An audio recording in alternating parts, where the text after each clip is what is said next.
Have you ever considered why your characters do what they do? Have you ever wondered what it is they believe? In our upcoming challenge, we're going to be looking at faith. We're going to be looking at beliefs.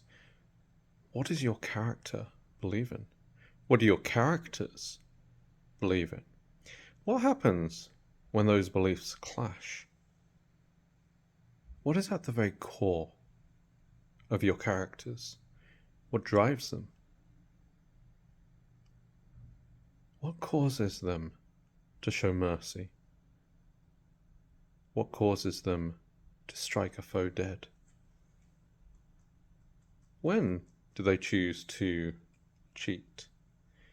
When do they think they can get away with tax evasion?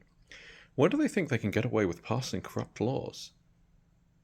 What do your characters believe in? What is their faith? Is it in themselves? Is it in others? Is it in the power of friendship? Is it in a higher authority? And how do you write these things? Come along and find out.